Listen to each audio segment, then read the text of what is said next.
Charte. So live shit. Theory. Jesus.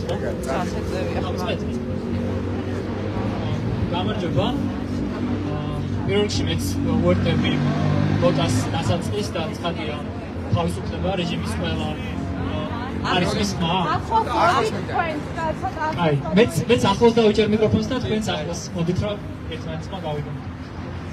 ხო პირველში მე ვორდები აუცილებლად ბოტას შესავალ სიტყვას და აუცილებლად ხო თავისუფლება რეჟიმის ყველა ტყვეს, ვინც ბოლო თვეებში და არ ბოლო თვეებში, ბოლო წლებში იყო დაკავებული იგივე 2023 წლის აქციების დროსაც ჩვენ ყავს დღემდე პატიმრობაში მყოფი ადამიანები და არ დავიწყოთ ისინი.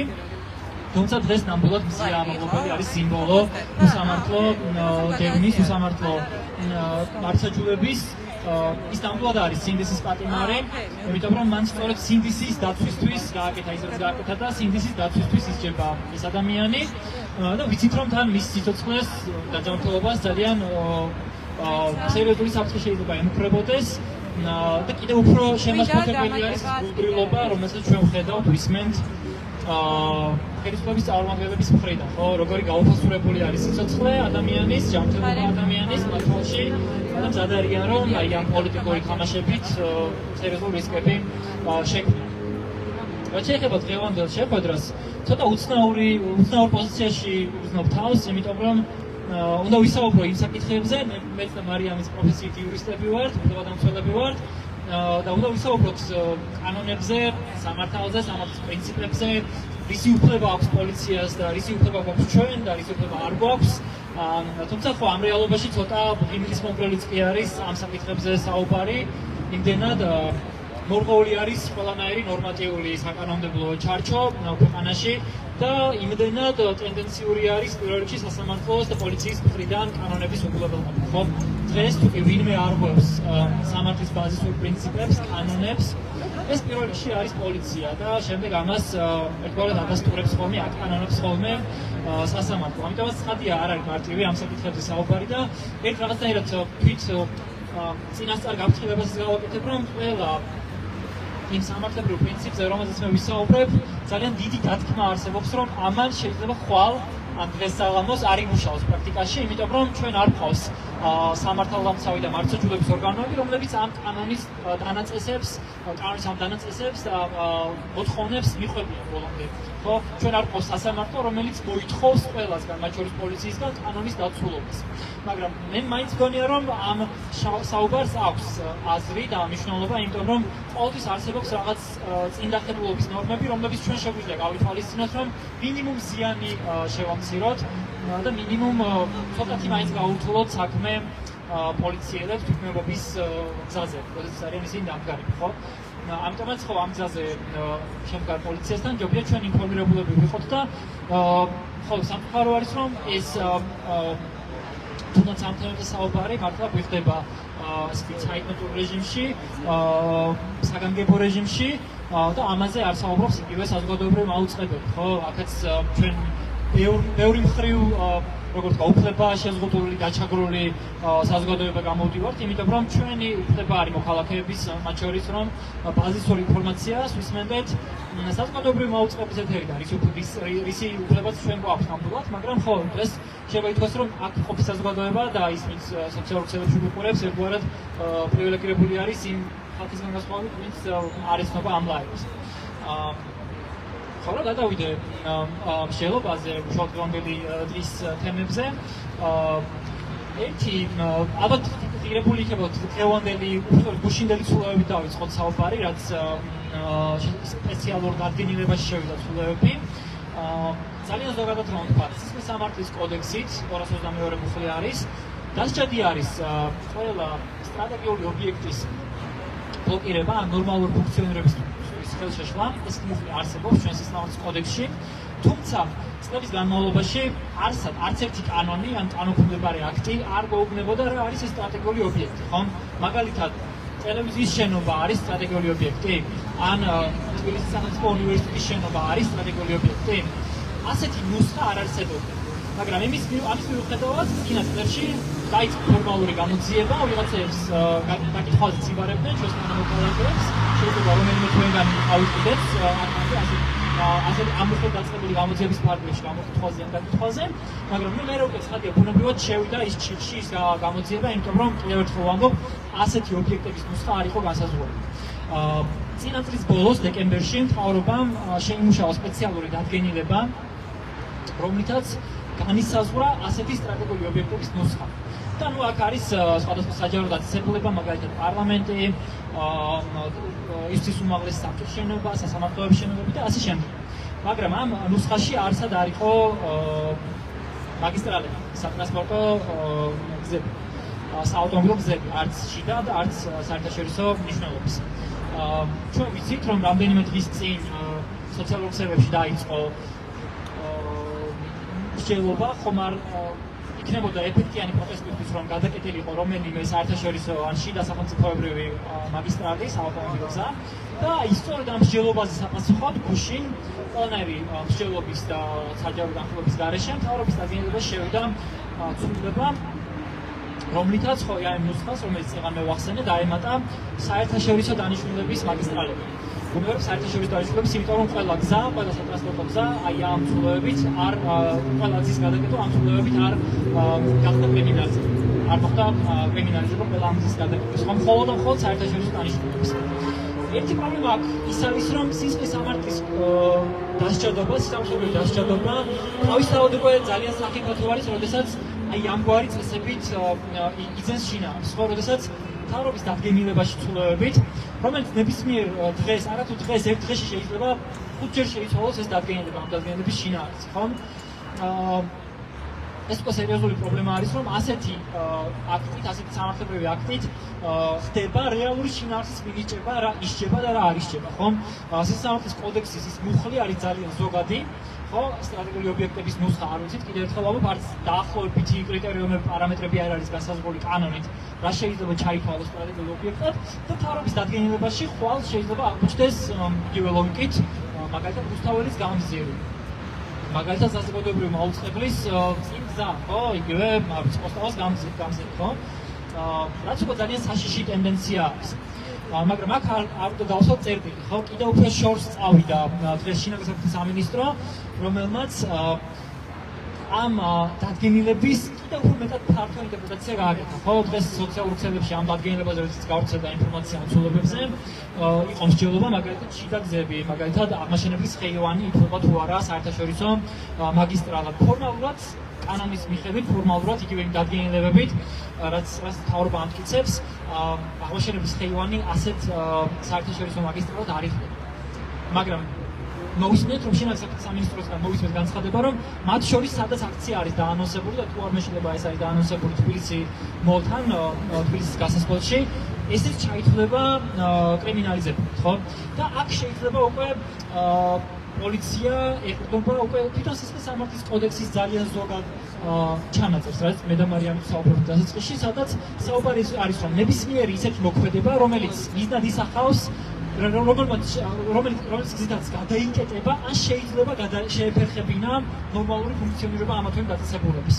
ანუ მაგალითად აღმაშენებლის ძეგლთან აქციამ შეიძლება შეაფერხოს მათ შორის თბილისის შემოსასვლელში რეალურად ის საერთაშორისო მაგისტრალის ნორმალური ფუნქციონირება, ხო? და ამ გზით შეიძლება ეს აღმაშენებლის ძეგლთან მანიფესტაცია შეიძლება უკვე ჩაითვალოს კრიმინალიზებულად, ხო? ძალიან ფართო ჩანაწერი არის, ეს არ არის დემოკრატიული სახელმწიფოს კანონის სამართლებრივი სახელმწიფოს თვის დამახასიათებელი ჩანაწერები, კანონები ან მათი ინტერპრეტაციები. ამიტომაც ხო ჩვენ ვიმყოფებით იმ რეალობაში, როდესაც კიდევ ერთხელ ვამბობ, არავით არ კანონებს, როგორი ფართო და ზოგადიც არ უნდა იყოს ეს კანონები, აღარებს რეალური შინაარსი. და ჩვენ ვიმყოფებით რეალობაში, როდესაც ფაქტობრივად კანონებს ყოველდღიურ ცხოვრებაში ანიჭებს რეალურ შინაარსს პოლიცია, პროკურატურა და შემდეგ სასამართლო, რომელიც თავის მხრივ არ არის, არ არის თავისუფალი, ხო? ამის შემდეგ ძალიან რთული არის, ახლა მე გადავიდე ძალიან პრაქტიკულ რჩევებზე, ის რა რჩევებით შეიძლება მოგცეთ მინიმუმ ჩვენს თანამოქალაქეებს პოლიციასთან ურთიერთობის დროს, ან გამოძიების ფარგლებში, ხო, იგივე დაკავების დროს, ან ამოღების დროს რისი უფლება აქვს მოქალაქეს და ასე შემდეგ, მაგრამ ნუ მაინც ღირებული არის რომ თუნდაც ისე ძალიან პრაქტიკული რჩევები რაც არის, ხო, ამაზე ვისაუბროთ, ხო? იგივე ძალიან ბაზისური საკითხი არის, რომ ნებისმიერი იგივე კომუნიკაციის დროს, პოლიციასთან კომუნიკაციის დროს უბრალოდ მარტივად მოქალაქეს აქვს უფლება რომ ეს აღბეჭდოს საკუთარი მობილური ტელეფონით და დღეს ყველას ჰქონდეს მობილური ტელეფონი დატანილი, ხო, მინიმუმ ეგ მაინც ჰქონდეს ეს ნორმა მაინც დავიცვათ და ასევე ყურადღებით ვიყოთ რომ მობილური ტელეფონები ჩართულ მდგომარეობაში არ ჩაუვარდეს ხელში სამართალო დამცავებს, ხო? ჩვენ შეიძლება ერთ შეხედვით გქონდეს წარმოდგენა, რომ არაფერი სენსიტიური ჩვენს მობილურ ტელეფონებში არაფერი სენსიტიური ინფორმაცია არ ინახება, მაგრამ არასდროს ვიცით ამ პირად ტელეფონებში არსებულ ინფორმაციას რა დანიშნულებას მოუძებნის შეფერილ პოლიცია, ან არაკეთილსინდისიერად როგორ გამოიყენებს ის, ხო? მათ შორის პერსონალურ მონაცემებს, რომელიც გვაქვს დაცული ჩვენ იგივე ფოტოსურათების თუ სხვა ინფორმაციის სახით. ამიტომაც ეს ძალიან ნიშანდობლივი არის. ასევე ერთი მნიშვნელოვანი გარემოება ის არის, რომ პრინციპში ამაზე მე როგორ მარიამიც უფრო კარგად ისაუბრებს. თუმცა იგივე ჩხრეკის დროს ხო რამდენიმე წლის წინ საკონსტიტუციო სასამართლომ მიიღო გადაწყვეტილება, რომლითაც განისაზღვრა, რომ ჩხრეკა ოპერატიული ინფორმაციის საფუძველზე ჩატარებული ჩხრეკა იმ შემთხვევაში არის კანონიერი თუ კი ის დამყარებული არის სხვა ობიექტური მტკიცებულებით. ასეთი ობიექტური მტკიცებულება შეიძლება იყოს ნეიტრალური მოწმე, რომელიც შეესწრო ჩხრეკის პროცესს, ან მაგალითად სამხრა ვიდეო კამერა პოლიციის, რომელიც სრულად აფიქსირებს ჩხრეკის პროცესს. ან შეიძლება იგივე თავად მოქალაქის მიერ გადაღებული ჩხრეკის პროცესი. ასევე ასეთი ნეიტრალური მტკიცებულება შეიძლება იყოს საჯარო სივრცეში დამონტაჟებული სათვალთვალო კამერები. ამიტომ თუ კი თქვენ ხვდებით რომ პოლიციელი აპირებს გაჩრებას, თქვენ შეგიძლიათ დააყენოთ ეგეთი პოზიცია, დააფიქსიროთ პოზიცია, რომ გინდათ რომ იგივე ეს ჩხრეკის პროცესი ჩატარდეს ისეთ სივრცეში, სადაც ან ნეიტრალური მოწმე იქნება, ან სადაც დიდი ალბათობით არის სამხრა ვიდეო კამერები და ქუჩის საფოტო კამერები დამონტაჟებული. დიდი ალბათობით ასეთი შანსი არის, რომ ასეთი მოთხოვნა არ დააკმაყოფილოს პოლიციამ, რა თქმა უნდა, მაგრამ მინიმუმ თქვენ ამის საჯარო დაფიქსირება და თუ კარგი იქნება თუ კი ამას თქვენი გადაღებულ ვიდეოში იქნება ეს დაფიქსირებული, ეს უკვე კარგი მტკიცებულება შეიძლება იყოს მოგვიანებით სასამართლოს წინაშე, რომ ჩხრეკის დროს პოლიციამ არ გაატარა ყველა გონივრული ზომა, რომ ეს პროცესი გამყარებული ყოფილიყო ნეიტრალური მტკიცებულებით. ნუ დაკავების დროს რა შეიძლება იყოს და პატიმრობის დროს ამაზე შეიძლება მე უკვე ბევრი ვავსავი შემიძლია მარიამს, და მე შემიძლია უკვე თქვენ კითხვები რაც გიქნებათ და კითხვა-პასუხის რეჟიმზე გადავსულიყავით, ალბათ ეს უფრო საინტერესო იქნებოდა. მოგესალმებით, თავისუფლებაზე ამოღებელს და რეჟიმის ყველა ტყვეს და მადლობა იმისთვის, რომ შეიკრიბეთ და იმ შესავლის შემდგომ, რაც მოვისმინეთ ჩვენთვის, ადვოკატებისთვის, ხანდახან კითხვის ნიშანიც ისმება. საერთოდ რა აზრი აქვს ჩვენ პროფესიაში ყოფნას და თქვენ ხართ ის ადამიანები, რომლებიც თუნდაც იმისთვის, რომ დღეს მოხვედით აქ და ჩვენი მოსმენა მნიშვნელოვნად ჩათვალეთ, ის ნიშნავს იმას, რომ ჩვენ საჭირონი ვართ დავრჩეთ ამ პროფესიაში და მინიმუმ სოლიდარობა და მხარდაჭერა გამოვხატოთ ყველა იმ ადამიანის მიმართ, რომლებიც არიან პატიმრები ან სამიზნეები და ხვალ შეიძლება რეალობა შეიცვალოს. გუშინ, როდესაც შევიტყე, რომ დღეს უნდა მოსულიყავით თქვენთან და ვფიქრობდი, რაზე უნდა მისაუბრა, ფაქტია გათენდა და დღეს გვაქვს განსხვავებული რეალობა, არა მხოლოდ იმ ფაქტებთან დაკავშირებით, რაც დღეს ვიხილეთ იგივე ეს დაუსაბუთებელი და უკანონო ჩხრეკები თუ დაკავებები, არამედ საკანონმდებლო დონეზე გვაქვს აბსოლუტურად განსხვავებული ვითარება და ვცხოვრობთ იმ რეჟიმში, როცა ვიცით, რომ ეს ყოველწილ შეიძლება შეიცვალოს და ის, რომ მოხდა კონკრეტული ქმედების კრიმინალიზება, ამას პარლამენტიც კი აღარ დაჭირდა და მთავრობის დადგენილებით მივიღეთ ის რეალობა, რომ ხვალ ის ლოკაცია, სადაც აქცია უნდა გაიმართოს, თურმე და ამ ლოკაციაზე კონსტიტუციური შეკრების უფლების განხორციელება დანაშაული ყოფილა, ხომ? და ძალიან ნიშანდობლივი არის, როდის ხდება ამ კანონმდებლობის დამკაცრება და იგივე გასული წლის დეკემბერში 29 იანვარს პირველი რაც ეგრეთ წოდებულმა პრეზიდენტმა ყაველაშვილმა გააკეთა იყო ის რომ ხელი მოაწერა იმ მავნებლურ არაკონსტიტუციურ კანონებს რაც მიემართება ზუსტად შეკრებასა და გამოხატვას და ამ შემთხვევაში ვსაუბრობ ადმინისტრაციულ სამართალდარღვევათა კოდექსში და იქ გამკაცრებულ რეგულირებას მათ შორის გზის გადაკეტვაზე რომელიც 500-დან 5000 ლარამდე გაიზარდა ნიღბების აკრძალვა აქციებზე და ნამდვილად ხანდახან ვფიქრობ რომ ეს არის არ ვიცი დაცინვა საზოგადოების როდესაც ჩვენ ფაქტობრივად პირდაპირ რეჟიმებში ვუყურებდით წამებას არასათანადმოპყრობას აღარ ვამბობ ფიზიკური ძალის გამოყენებით დაკავებებს როდესაც 500-ზე მეტმა პირმა საკუთარ სხეულზე განიცადა ეს ძალადობები და არავინ არ დასჯილა იმიტომ რომ სამართალდამცავების იდენტიფიცირების პრობლემა დგას ქვეყანაში უფრო მეტიც არათუ არავინ დასჯილა ამ ძალადობებზე პასუხისმგებელი მენეჯერული რგოლის წარმომადგენლები ხელისუფლებამ დააწინაურა და დააჯილდოვა. ამის საპირწონედ და ამის არ ვიცი კონტრასტისთვის სახელმწიფომ კანონის ძალით აგვიკრძალა პირბადეების გამოყენება მაშინ როდესაც ჩვენ მასშტაბურ საპროტესტო აქციებზე პირბადეების გამოყენება დავიწყეთ იმიტომ რომ არ შეგვესუნთქა ის მომწამლავი ნივთიერება რომელსაც ძალიან ინტენსიური ოდენობით იყენებდნენ საპოლიციო ძალები და მაშინაც კი როდესაც არ ხდება თქვა ამ სპეციალური საშუალებების გამოყენება იმიტომ რომ ასობით ადამიანი გაათავისუფლეს სამსახურიდან მათ მიმართ ხელისუფლების მიმართ კრიტიკული პოზიციების გამო ადამიანები იმიტომ რომ საპროტესტო აქციებში მონაწილეობა მიიღოს სახეებს იფარავენ იმიტომ რომ მათ უკან დგას ოჯახები რომლებიც ამ შემოსავალზე არიან დამოკიდებულები აი ამგვარ გამონაკლისებს კი არ ცნობს კანონმდებლობა და პირბადის გამოყენების თვის მაშინაც კი როცა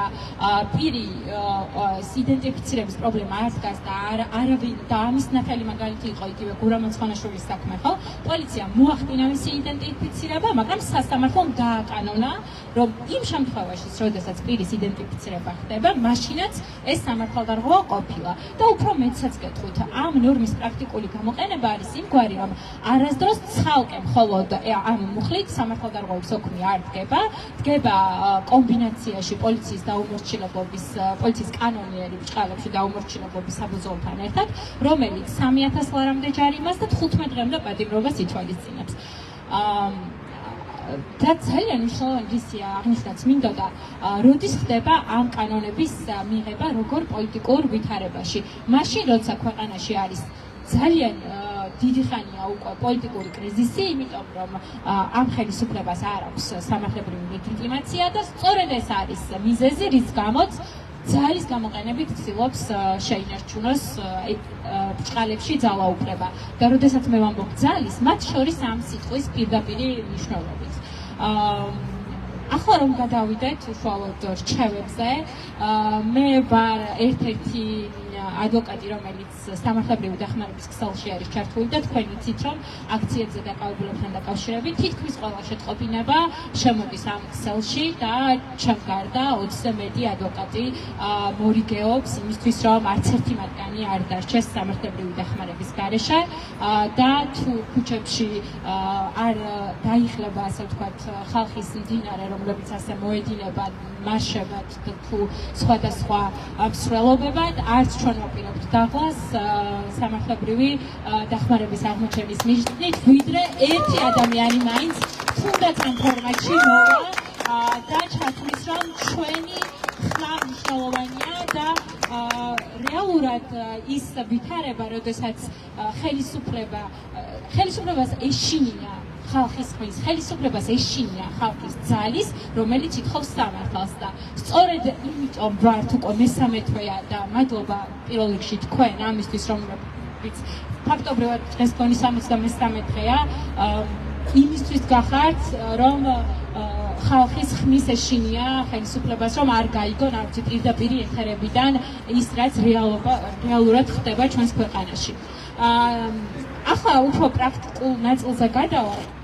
რადგან უმეტესად შეკითხვები ჩემი მისამართით ამ მიმართულებით მოდის ხოლმე, რა გზას გადიან თითეული ის დაკავებულები, რომლებიც ამ საპოლიციო თვითნებობის ხელში აღმოჩნდებიან და ვეცდები ეტაპობრივად მოგიყვეთ რა შეიძლება შემთხვეს თითოეული პირს, რომელიც აი ამ საპოლიციო თვითნებობის სამიზნე შეიძლება აღმოჩნდეს.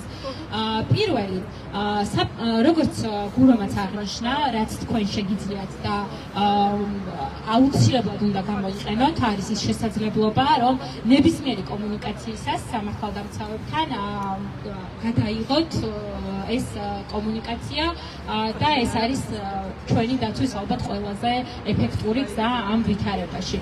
თქვენ უფლება გაქვთ იცოდეთ იმ შემთხვევაში, თუ მაგალითად აქციაზე სამართალდამცავები მოდიან და გაკავებენ, რის გამო, რა საფუძვლით გაკავებენ და სხვათა შორის გამომრჩა ეს როდესაც ვისაუბრე იმ ფართო შეუზღუდავ დისკრეციაზე, რაც საკანონმდებლო ცვლილებებით სამართალდამცავებს ერთი ის რომ ჩვენ სასამართლო დარბაზებში ვხედავთ რომ მხოლოდ ერთი მოწმე პოლიციელის ჩვენების საფუძველზე სამართალდამრღვევებად შეიძლება ვიქნეთ ცნობილი ასეთები ალბათ უკვე შეიძლება აკაცხართ.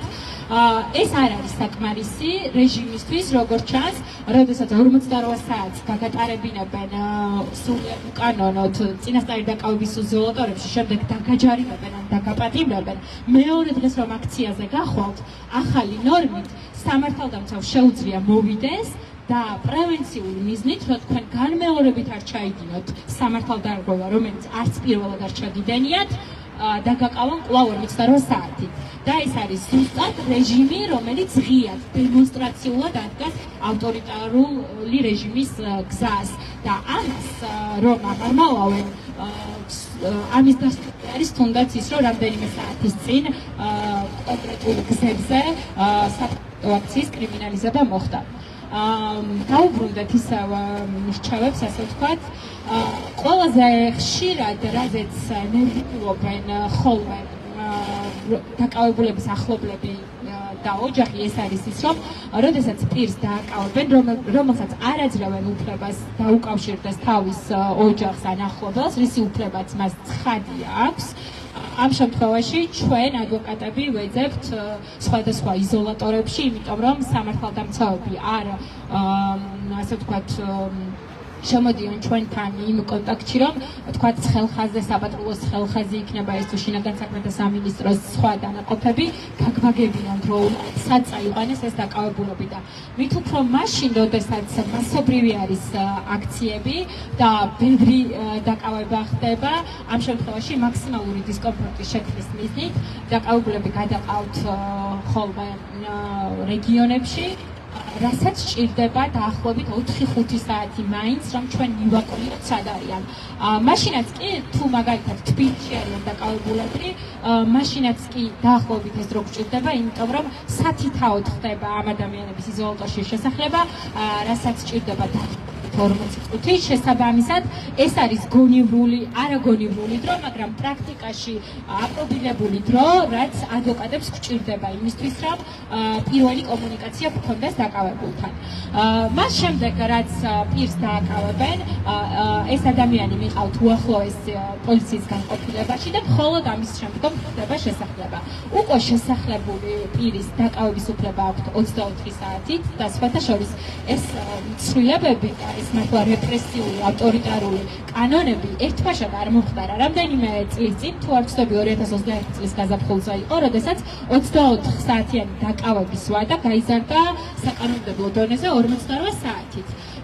ფორმალური მიზეზი არის ის, რომ მტკიცებულების მოძიების მიზნით უხანგრძლივდებათ ხოლმე დაკავების ვადა ამ პირებს და ეს მტკიცებულება უმეტესად არა. ფაქტობრივად ყველა შემთხვევაში არის არა ვთქვათ რამდენიმე ნეიტრალური მტკიცებულება, მაგალითად გამოთხოვილი გარესათვალთვალო კამერიდან ჩანაწერები ან სხვა მსგავსი რამ, არამედ ინფორმაცია ის თაობაზე, ეს კონკრეტული პირი იყო თუ არა სახელდადებული ან ნასამართლები, რასაც სჭირდება დაახლოებით 10-15 წუთი, რომ ბაზიდან ეს ინფორმაცია ჩამოტვირთო. უკვე შემდგომ უგრძელდებათ დაკავების ვადა 48 საათამდე და ამის შემდგომ ჩვენ დაკავებულებს ველოდებით ხოლმე სასამართლოებში. რჩევა დაკავების დროს რაც შეიძლება იყოს ის, რომ თქვენ უფლება გაქვთ გაეცნოთ დაკავების ოქს და იმ შემთხვევაში თუ არ ეთანხმებით დაკავების ოქს, შეგიძლიათ ხელი არ მოეწყოთ ამაზე და სპეციალური ჩანაწერი გაკეთდება ამაზე თქვენს დაკავების ოქსში, რომ არ ეთანხმებით ოქს. გარდა ამისა, მაინც მოხდა ისე, რომ სასამართლოში აღმოჩნდით ადვოკატის გარეშე, მოსამართლესთან გაქვთ უფლება დააყენოთ შუამდგომლობა იმისა, რომ გადაიდოს თქვენი პროცესი, რადგან დაცვის უფლების რეალიზება ეფექტურად ვერ ხდება ადვოკატის გარეშე და მონაწილეობა არ მიიღოთ ამ პროცესში. უკვე შემდგომი ეტაპი თუ თქვენი ადვოკატის მონაწილეობით ჩატარდება ეს პროცესი, ამ შემთხვევაში რჩევას ინდივიდუალურად თქმა უნდა საქმის ადვოკატები გადაწევენ და ძალიან მოკლედ ვიტყვი ასევე იმ ვითარებაზე, როდესაც ხელწერილი საფუძველზე ხდება პირის გათავისუფლება იზოლატორიდან და შემდგომ ურეკავენ ადამიანებს სასამართლოში გამოცხადებაზე, ამ პირიქით საერთოდ მაგალითად გზის გადაკეტვის პროცესზე ათეულობით და ასეულობით საქმე შედის ფაქტობრივად ყოველდღიურად სასამართლოებში. პირებს იბარებენ სასამართლო დარბაზებში.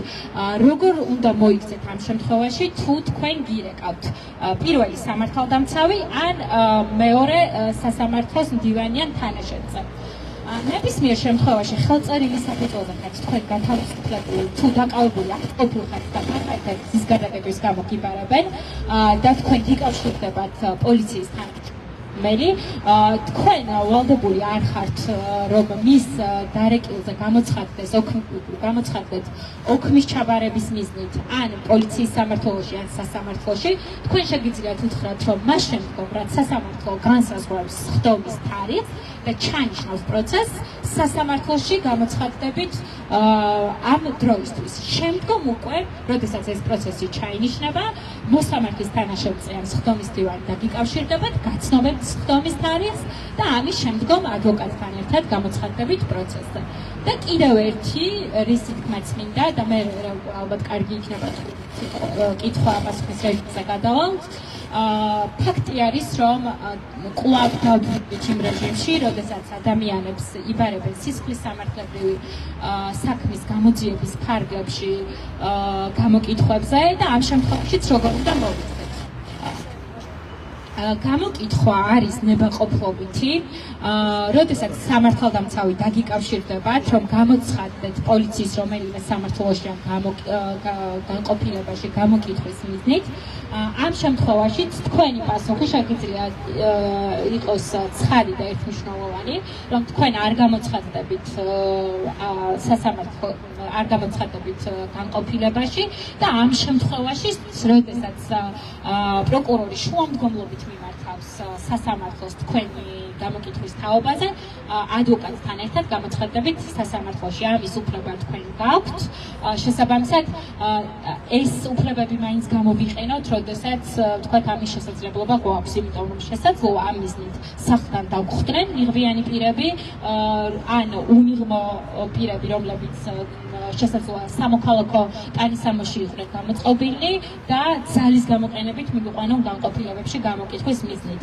და ეს არ ყოფილა ერთეული შემთხვევა, ეს პრაქტიკა გრძელდება ისევ ყოველდღიურ რეჟიმში, შესაბამისად, მაშინ მაინც, როდესაც ამის შესაძლებლობა გვაქვს, მნიშვნელოვანია ვიცოდეთ ჩვენი უფლებები იმისთვის, რომ ამ დაუცველ რეალობაში არ აღმოჩნდეთ მარტოები და მინიმუმ ადვოკატებს ის მაინც შეგვიძლია, რომ თქვენთან ყოფნის დროს, არ ვიცი, ლაივი ჩავრთოთ ან სასამართლოებზე სამართლებრივი მხარდაჭერა აღმოგიჩინოთ. შესაბამისად, გთხოვთ, რომ ეს რჩევები გაითვალისწინოთ, თუ მაგალითად კიდევ შეკითხვები იქნება ამ პრაქტიკებთან დაკავშირებით, გიპასუხებთ სიამოვნებით.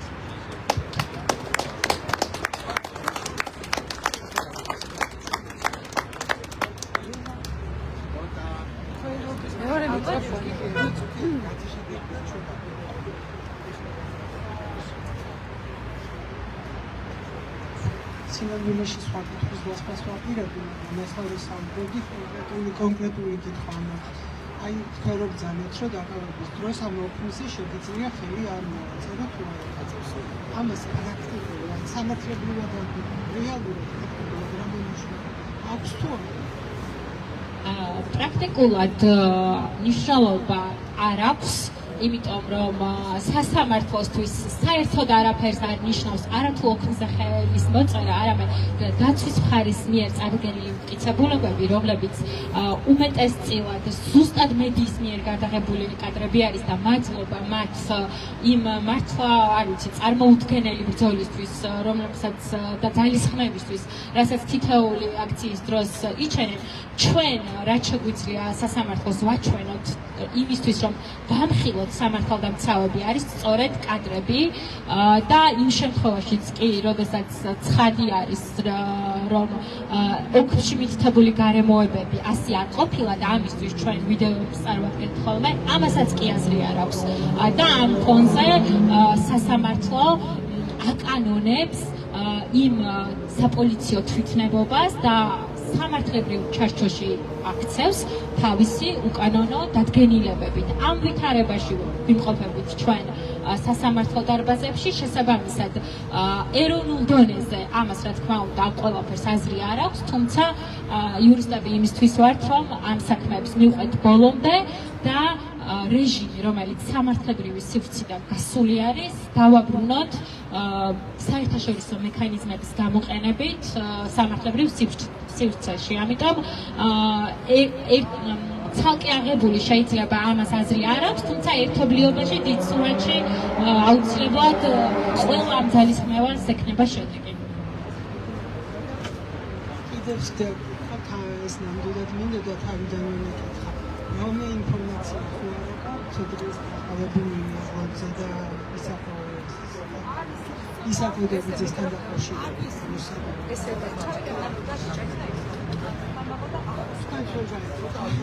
ხო, ბატონო.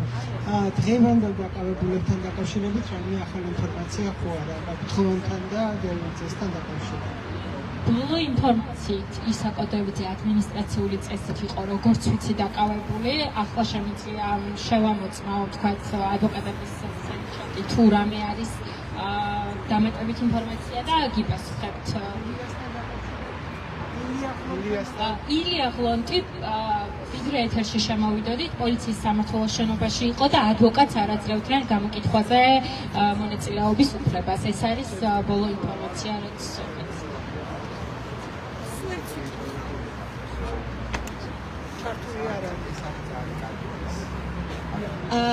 თუ აქვს უფლება პირს, რომ როდესაც მაგალითად თავზე დაადგებიან და ეტყვიან, რომ ხელი მოაწერეთო ან რაღაცა უთხრას ადვოკატის გარეშე ხელს არ მოვაწერე ადვოკატის გარეშე.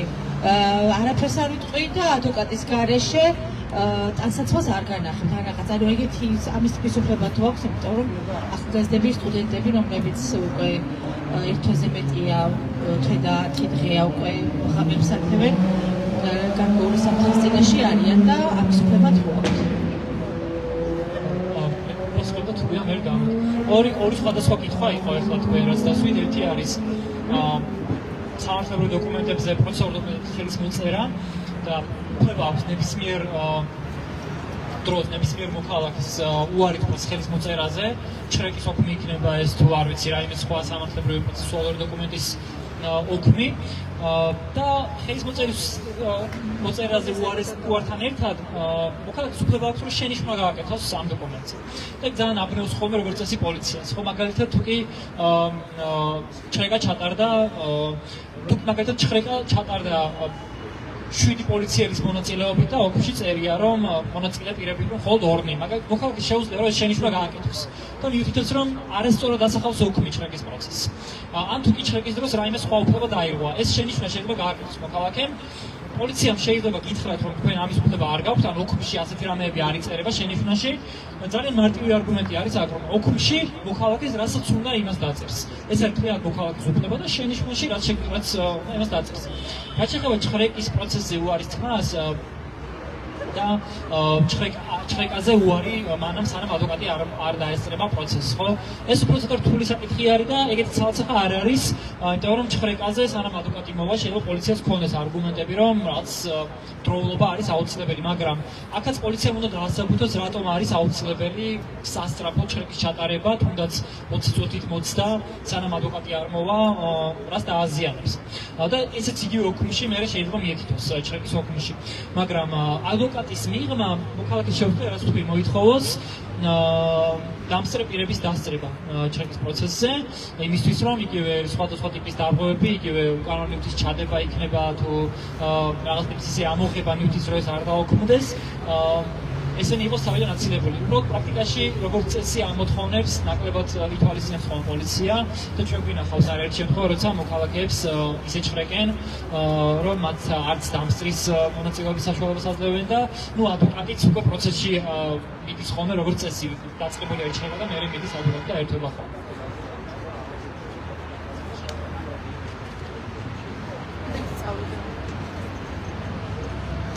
გამარჯობა, მადლობა მოსვლისთვის. ერთი ესეთი კითხვა მაქვს, ანუ ხვალინდელთან დაკავშირებით ეს პარტია ცალსახად გვეუბნება, რომ ყველა გასული ადამიანი სისხლის სამართლის წესებით დაისჯება კი არა და რავი გასამართლება თუ რაღაცა ეგეთი. ასეთ შემთხვევაში უბრალოდ არ ვიცი ეს და როგორ არის. ნაფით მსაჯულების გამოყენების უფლება გააქვს ადამიანს. რო თქვა, რომ გამასამართლებლად, ოღონდ მინდა რომ განაჩენი გამოიტანოს ნაფიცხო მსაჯულებმა. ძალიან კაი კითხვა არის. ნაფიცხო სასამართლო ჩვენ ესე ფორმალურად გვაქვს. ოღონდ ფაქტიურად არ არსებობს. ვიტყოდი, იმიტომ რომ ძალიან შეზღუდული კატეგორიის დანაშაულებზე აქვს უფლება ადამიანს რომ მოითხოვოს ნაფიცხო სასამართლო. მაგალითად, დამონძიება გარემოებში მკვლელობა ან რაიმე სხვა მძიმეს შექმნებები. უნდა გადავამოწმო, მაგრამ დიდი ალბათობით ის მუხლები, რომლებსაც შესაძლოა ანონსებს, რომ ამ მუხლებით დაისჯებიან ხვალ აქციაზე გასული ადამიანები, ამ მუხლებზე არ ვრცელდება ნაფიცხო სასამართლოს განშტოება, ამიტომაც ხო ვერ მოვითხოვთ ჩვენ მას.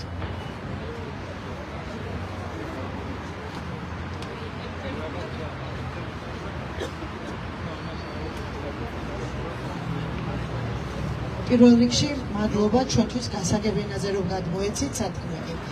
მაინტერესებს ხვალ თუ დააკავებენ პირს მაქსიმუმ რა სასჯელი ერის? საინტერესო შეკითხვა არის. სხვათა შორის მინდა და ეს აღმენიშნა, როდესაც ადმინისტრაციულ სამართალდარღვევათა კოდექსში ცვლილებები შეიტანეს, ვფიქრობ გამორჩათ, ჯარიმა გაეზარდათ, მაგისტრალის გადაკეტვა ადმინისტრაციულ სამართალდარღვევათა კოდექსშიც წერია და ჯარიმას ითვალისწინებს 5,000 ლარის ოდენობის. ანუ ზუსტად იგივეს, რასაც აი აქ გზა რომ გადავკეტოთ უკანონოდ. შესაბამისად და დაავიწყდეთ ასევე გასულ წელსაც, როდესაც სტრატეგიული ობიექტების ნუსხა შექმნეს. მას შემდეგ რაც დაანონსდა აქცია და ზუსტად ეგ არის რეპრესიული რეჟიმი და ზუსტად ეგ არის უსამართლობა, რომელსაც ხალხი ითხოვს, ხომ? დაანონსდა აქცია და წინა დღეს დაჩქარებული წესით აამოქმედეს კანონი, მოახდინეს კონკრეტული ქმედების კრიმინალიზება დადგენილებით, რომელსაც ირაკლის კობახიძის ხელმოწერა აქვს, ხომ? და ჯგუფურად ჩადენილი სტრატეგიული მნიშვნელობის ობიექტის ხელში ჩაგდება ან საქმიანობის შეფერხება ჯგუფურად იშება 2-დან 4 წლამდე. შესაბამისად, ეს არის საკმაოდ მძიმე სანქცია თავის მხრივ და მეორე მხრივ მაშინ, როდესაც ეს არის აბსოლუტურად მშვიდობიანი პროტესტის პასუხი სახელმწიფოსი და სახელმწიფოს პასუხი ჩვენს ხმაზე, ხალხის ხმაზე, რომელსაც ძალიან ეშინია ხელისუფლებას, არის ან წამება, ან ცემა, ან მაღალი ჯარიმები, უკანონო დაკავებები და სისხლის სამართლებრივი სანქციები. ეს ახალი არ არის. ჩვენ ვიცით, რომ ხელისუფლება, ქართული ოცნების ხელისუფლება და არა ხალხის ხელისუფლება უფრო მეტად აფასებს ჯარდს, რკინას, რომლის დაზიანებისთვისაც ადამიანები ციხეში სხედან, სამაგიეროდ წამებლები და ეს არ არის შეფასებითი მსჯელობა. ჩვენ ხედავდით პირდაპირ ეთერებში ქმედებებს, რომელიც თავისი ინტენსივობით, ზუსტად დამცირების ხარისხით, ზუსტად წამებებას უდრიდა და ამის შემოქმედები, ამის ჩამდენები, რომლებიც არ ვიცი, წიხლებს და მუშტებს იქნევდნენ ყოველგვარი შეზღუდვის გარეშე, ამისთვის დაწინაურდნენ და დიახ, შინაგან საქმეთა მინისტრი არის ვალდებული იმაზე, რომ მოხდეს ამ პირების იდენტიფიცირება. თუ მართლა კრიზისიდან გამოსვლა უნდა ხელისუფლებას, აი ამაზე უნდა ყოფილიყო აქამდე ორიენტირებული და საჩვენებლად ერთი ადამიანი მაინც დაესაჯა იმისთვის, რომ აი ეს უსამართლობის განცდა უფრო არ გაეღვივებინა. და ყოველდღიურად, როდესაც ჩვენ ვიღვიძებთ რეალობაში, როცა ეს რეპრესიები კიდევ უფრო მკაცრდება და უკონტროლო ხდება, ბუნებრივია, რომ ამაზე ჩვენი პასუხი არის კიდევ უფრო მკაფიო და ცალსახა და ხელისუფლების პასუხი კი არის ის, რომ თქვენი კონსტიტუციური უფლების განხორციელებისას თქვენ დაისჯებით 2-დან 4 წლამდე. ამას გვეუბნება დღევანდელი შინაგან საქმეთა სამინისტროს განცხადება, რომელიც რა ვიცი 1 საათის წინ გამოქვეყნდა.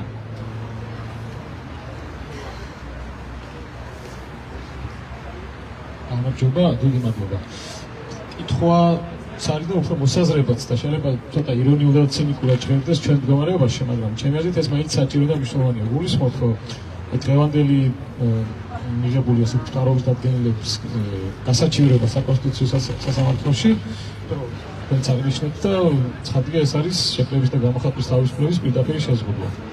თავისთავად რომ ვუყავთ რაღაცა კუჩის გადაკეთვა, ხო, ანუ შევხედოთ ეს წმინდა სამართლებრივად როგორც უკანონო ქმედება, ხო, მაგას საერთოდ ვერ აღვიქვამ, როდესაც ეს უნდა იყოს წინააღმდეგ მიმართული მანიფესტაციის, ხო, იმიტომ რომ მანიფესტაციის დროს ჩვენ რეალურად უფრო ღირებულს და ფასეულს ვისვათ. აი, თქვა ვიღაცამ თვითნებურად კეტავს რაღაცა ქუჩას, ეს შეიძლება ცალკე აღებული რაღაცა ყოველგვარი პოლიტიკური შინაარსის გარეშე, ხო, ანუ რაღაცა ასოციაციურად ეს რაღაც ჩვენი ალბათ მანკიერი რაღაცა მედია და პოლიტიკური წესრიგის გამო, რომ რაღაცა მაინც მიტინგის და მანიფესტაციის შეზღუდვად აღვიქვათ, ხო, რეალურად თავისი არსი ქვეყანა მართლა სამართლებრივი სახელმწიფოა, ესე უნდა იყოს.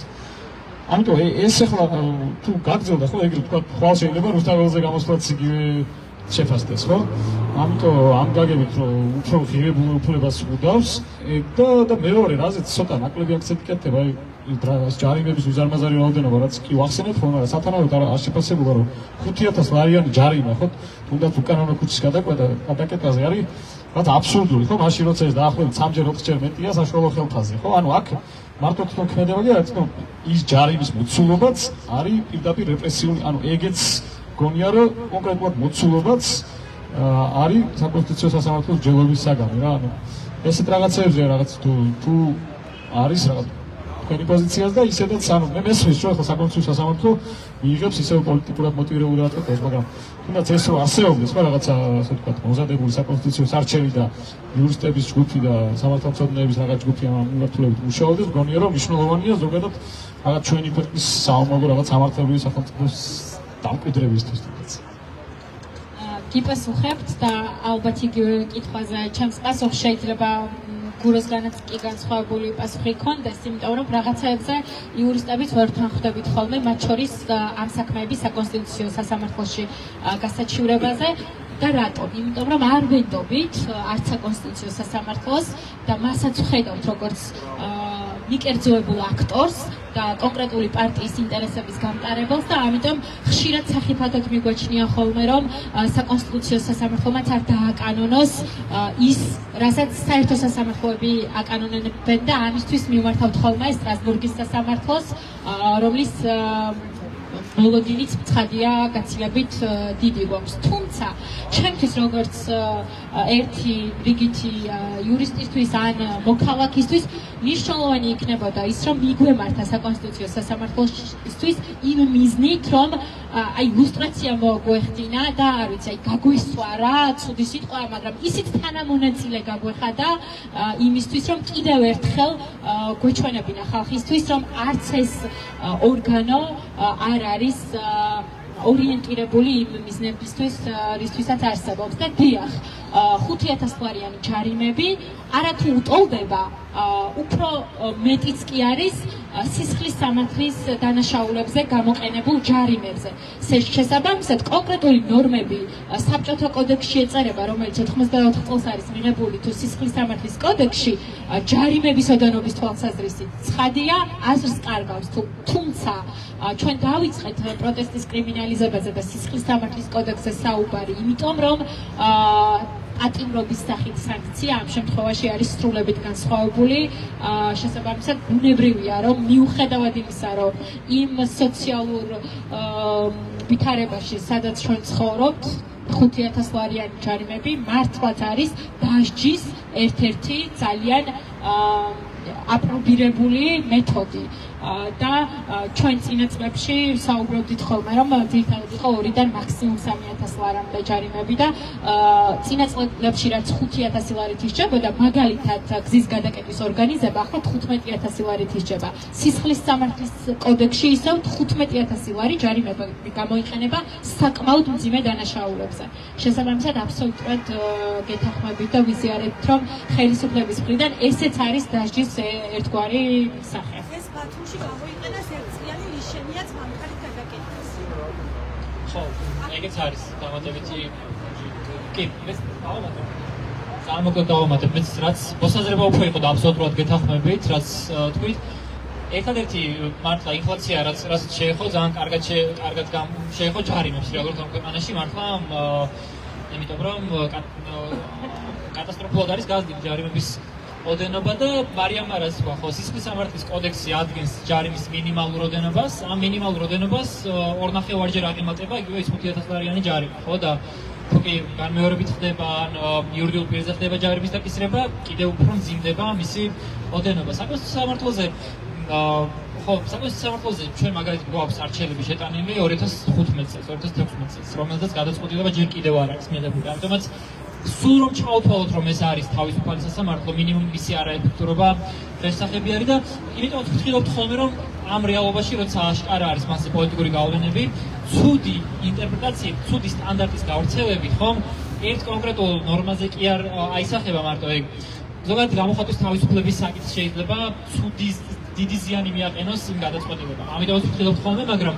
დღეს მეც მარიამის ასზე ვარ არ ვართ მაგ რეალობაში უკვე რომ საკონსტიტუციო სამართლოს სტანდარტებით მოქმედებს ან პოლიცია ან სასამართლო პირიქით ჯობია სასამართლო დაიტვირთოს ესეთი სარჩელებით რომ კიდევ უფრო მეტად დავინახოთ მათ შორის მისი პასუხისმგებლობაც რეებზე აწერს ხელს რა ტიპის კანონობებს აკანონებს საკონსტიტუციო სამართლო მათ შორის მე მაქვს კითხვა ანუ ეს ბრძანება რაც დღეს არის ანუ სისხლის სამართლის პასუხისმგებლობის ქვეშ აყენებს იმათ, ვინც კედავს მაგისტრალებს და ასევე თბილისის შემოსასვლელებს, ხო, ესე ეწერა. აი, სადამდე ითვლება თბილისის შემოსასვლელი. ანუ ვიცით, რომ აბრა არის სადღაც მცხეთასთან, აი თბილისი მოლთან არის თუ არა შემოსასვლელი, კიდევ თუ აი სადამდე გეოგრაფიულად სადამდეა შემოსასვლელი. ძალიან რთული კითხვა არის ალომეს, იმიტომ რომ ერთის მხრივ ხო, ანუ შემოსასვლელებს არ სჭირს ეს კანონები. კი არა, ეს დადგენილება შემოსასვლელი არ წერია, რომ შემოსასვლელის ბლოკირება არის დასჯადი. წერია მხოლოდ საერთაშორისო დანიშნულების მაგისტრალები. და ეს საერთაშორისო დანიშნულების მაგისტრალები რა არის, ეს კიდევ ცალკე დადგენილებით არის განსაზღვრული და იქ არის როგორც თბილისის სენაკილესელიძის გზატკეცილი, ხო? ასევე თბილისის შემოსავლელი გზა. ამაში შეგვეშალოს შემოსავლელი წერია, რაც ალტერნატიული გზას რაც ძახით ხოლმე, ხო? შემოსავალ გზას რაც ძახია, ხო? მაგრამ აი უკვე თბილისის სენაკილესელიძის მაგისტრალი საიდან იწყება, ამაზე მე ვეცადე და ვერ მოვიციე ვერანაირი ნორმატიული აქტი. სამართლებრივი დოკუმენტით ეს მე ვერ ვნახე, რომ საქმე იყოს გასაზღვრული, ახლა სადაც შიდა ჩენჩი იყო მიწერა, მაგალითად რაღაც რუკები არის ძველი, სადაც აღმაშენებლის ძეგლიც ითვლება ამათ. ან Google Maps-ზეც სენაკილესელიძის თბილისის სენაკილესელიძის გზატკეცილად მიჩნეული არის აღმაშენებლის ხეივანიც, მაგრამ Google Maps დოკუმენტი ან ძველი ვიკიპედიის რუკა არ არის სამართლებრივი დოკუმენტი და ჩემთვის სახელმწიფო არის საგზაო ნიშნები, ხო? საიდან იწყება ავტობანი მაშინ. ლოგიკურად ავტობანი საიდან იწყება, ავტობანის ნიშნული სადაც დგას, ეგ უნდა ჩაითვალოს თბილისის სენაკილესელიძის გზად, ხო? და თუ არ მეშლება, მეც არ გადამოწმებია, არ გავსვარ ცხეთისკენ, მაგრამ თუ არ მეშლება თბილისი მორის რაღაც გავსდებით, მერე იწყება უკვე მერე არის უკვე ავტობანის ნიშანი. ლოგიკურად ეგულა იყოს ამ გზის დასაწყისად, მაგრამ არ ვიცი მართლა რითი ხელმძღვანელობს ამ შემთხვევაში. და ალბათ აქვე უნდა დავამატოთ კიდევ ერთი პრობლემა, რომელიც ამ ნორმას აქვს, ეს არის განჭვრეტადობა. იურისტებიც კი დადგენილებიდან დადგენილებაში ვეძებთ დღის განმავლობაში, საიდან ითვლება პროტესტი კრიმინალიზებულად ტერიტორიულად, არათუ შინაარსობრივად გავიგეთ, გაგვაგებინეს დღეს. მაგრამ წარმოიდგინეთ რიგითი მოქალაქისთვის, რომელიც სისხლის სამართლის კოდექსს რომ გახსნის, ამ მუხლს შენიშვნაც კი არ აქვს, რომ სტრატეგიული ობიექტების ნუსხა არსებობს და იქ უნდა მოიძიოთ. თუმცა, როგორც გურომ აღნიშნა, მხოლოდ სტრატეგიული ობიექტების ნუსხა პასუხს ვერ გაგცემს. მერე უნდა გახსნათ ცალკე დადგენილება, რომელიც არეგულირებს საერთაშორისო და შიდა სახელმწიფოებრივი გზების მნიშვნელობას, აი ამ და არც ამ დადგენილების გახსნა გვცემს პასუხს, იმიტომ რომ საჭიროა რუკების მოძიება და ასე შემდეგ. და ხვალ აი ამ არაგანჭვრეტადი ნორმით სასამართლოში შესაძლოა და ალბათ ეჭვი არ გვეპარება არავის რომ თუ ვინმეს დააკავებენ სისხლის სამართლის წესით დღეს საქალაქო სასამართლოში მსხდომი მოსამართლეები აღკვეთის ღონისძიების სახით პატიმრობას მიურჩიან და მერე ჩვენ უნდა ვარკვიოთ ეს ნორმა განჭვრეტადი იყო თუ არ იყო საპირწონე არგუმენტები ვაყალიბოთ და ამასობაში ადამიანები თვეები საპატიმროებში გაატარებენ და ზუსტად ეს არის ხელისუფლების მიზანი და ყველაზე სამწუხარო რაც არის ის რომ სასამართლო და ერთეული მოსამართლეებიც არ გვეგულებიან ჩვენ რომ იმედი ვიქონიოთ რომ იქნებ არ ვიცი გაგვიმართლოს რამეში და მაგია მოხდეს ან ჯადოსნობა მოხდეს სასამართლოში იმიტომ რომ კანონები აღარ მუშაობს ამიტომ არ ვიცი რომელ რუკაში ვეძებოთ პასუხი ან საერთოდ რა აზრი აქვს ამ პასუხის ძებნას იმიტომ რომ ხვალ გვეტყვიან და დღეს შინაგან საქმეთა სამინისტროს განცხადება ფაქტობრივად ეგეთი იყო რომ სადაც გამართავთ აქციას ეგ არის სტრატეგიული ობიექტიო ამიტომ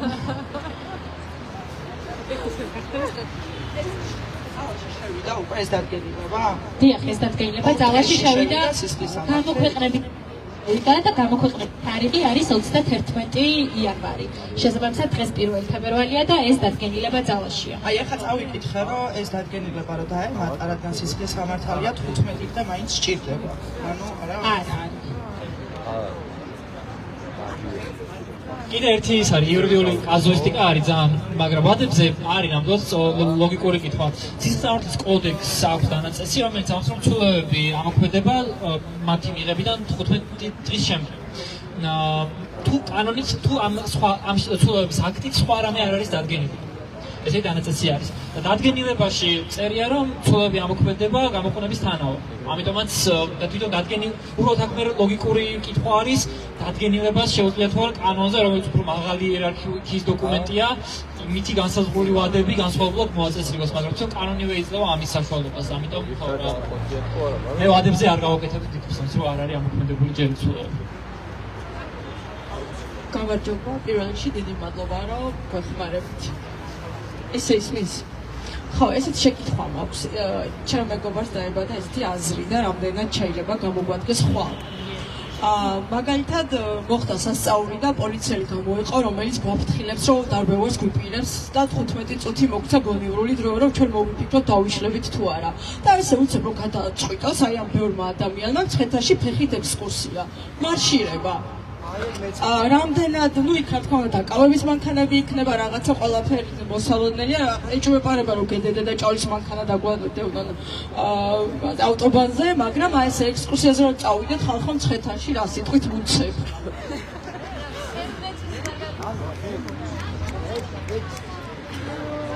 კანონში წერია პიკეტირება, მარშირებისაკრძალო არა. ისმის როგორ არის ანუ მაგისტრალური გზაში პოლიცია გითხოთ მაგისტრალი რა საჭირო არის ექსკურსიაზე გადადი ნაპირზე და ისე წადი ექსკურსიაზე გვეტყვის და მე გიქნება თან კიდევ ერთი ამ მუხლის დანაწესის პრობლემა რაც გურომ ასევე ახსენა და გაამახვილა ყურადღება არის ის რომ ხელშეშლა გადაადგილება, ანუ ამ მუხლით ხელში ჩაგდება ან ბლოკირება, რასაც შეეძლო გამოეწვია ფუნქციონირების ხელშეშლა. მარშმა შესაძლოა გამოიწვიოს გადაადგილების, ტრანსპორტის გადაადგილების ხელშეშლა. შესაბამისად, ჩაითვალოს ამ მუხლის შემადგენლობად. და უფრო მეცაც გეტყვით, იგივე ადმინისტრაციულ კოდექსზეც რომ გადმოვიტანოთ, გუშინ წინ გქონდა სასამართლო პროცესი გზის გადაკეტვაზე, მაშინ, როდესაც ფილარმონიიდან საზოგადოებრივ მაუწყებლამდე ადამიანები მარშით გადმოადგილდებოდნენ და არც ერთი წუთის მანძილზეც კი არ ყოფილა სტაგნაცია გზის გადაკეტვის მიზნით და ამ აქციის მიზანი არც ყოფილა გზის გადაკეტვა იყო სულელობით საზოგადოებრივ მაუწყებლამდე მოსვლა და ესეც კი ჩათვალეს გზის გადაკეტვად. ამ შემთხვევაში პოტენციური დაშვება, რომ შეეძლო გამოეწვია ხელშეშლა ფუნქციონირების და რა არის ფუნქციონირება ავტომაგისტრალის ხო ტრანსპორტის გადაადგილება. აქედან გამომდინარე დამაიმედებელ პასუხს ვერ გაგცემდით ექსკურსიაზე მსვლელობის მოწყობაზე ავტომაგისტრალის გამოყენებით.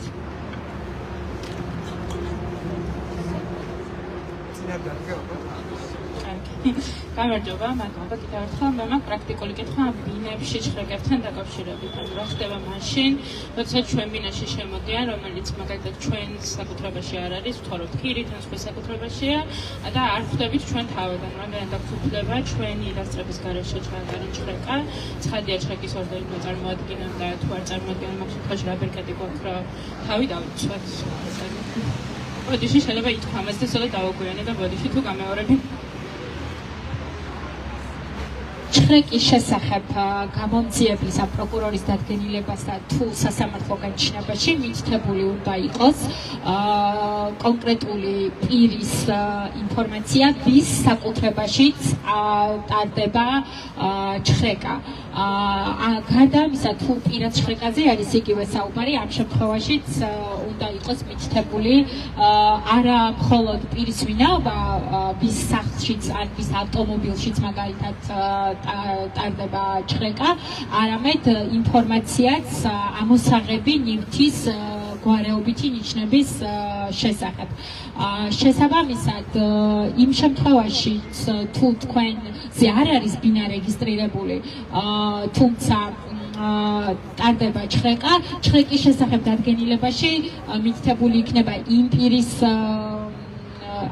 მონაცემები, ვიზეც ვის საკუთრებაშიც ტარდება ჩხრეკა და შესაბამისად მისი უშუალო მონაწილეობა, ვთქვათ, თუ საკუთრების ვიზეთ არის საკუთრება, იმისი მონაცემები არის მითითებული, შესაძლოა არის ჩხრეკას უბრალოდ ამ შემთხვევაში თქვენ გარეშე თუ გამოძიება დაწყებული არის ვთქვათ იმ პირის მიმართ, ვის მიმართაც უნდა ჩატარდეს ჩხრეკა, ვერ მოხდება. ამ შემთხვევაშიც ძირითადად იმ დროს მიდიან ხოლმე ჩხრეკის ჩასატარებლად, როდესაც იციან, რომ კონკრეტული პირი არის ამ კონკრეტულ ადგილას და აუცილებელი, რა თქმა უნდა, არ არის, რომ ეს ბინა მაგალითად იყოს მის სახელზე რეგისტრირებული იმისთვის, რომ ჩხრეკის ჩატარების უფლება გაუჩნდეთ. ამიტომ ეს ვერ დაგვასხვევს ვთქვათ იმისგან, რომ ჩხრეკა არ ჩატარდეს. თუმცა ამ შემთხვევაში მნიშვნელოვანი არის, რომ ადგილზე იყოს ის პირი, ვის საკუთრებაში შეიძლება არ იყოს ბინა, მაგრამ ვისთან მიმართებითაც ტარდება კონკრეტული საგამოძიებო მოქმედება.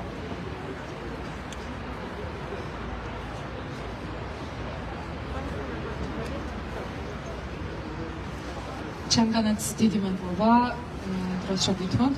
ასევე პრაქტიკული კითხვა მაქვს ძალიან. იურიდიულ მისამართს არ ეხება, ხო, ჩხრეკთან ფაქტობრივ მისამართს ეხება ყოველთვის ეს და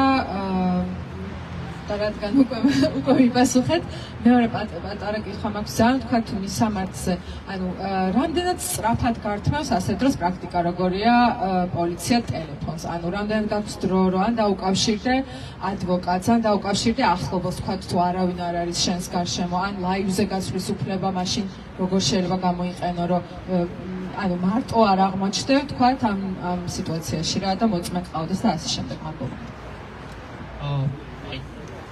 ძალიან ისეთი კითხვა არის, გააჩნია შემთხვევებს და გააჩნია დანაშაულს, რომლის ფარგლებშიც გამოძიებას რომლის დანაშაულზეც მიმდინარეობს და ასე შემდეგ. ზოგჯერ პოლიციას პირიქით და შეიძლება კანონიერიც იყოს და ლეგიტიმურიც, რომ აბსოლუტურად მოულოდნელად უნდა ჩატარდეს ჭხრეკა, ხო?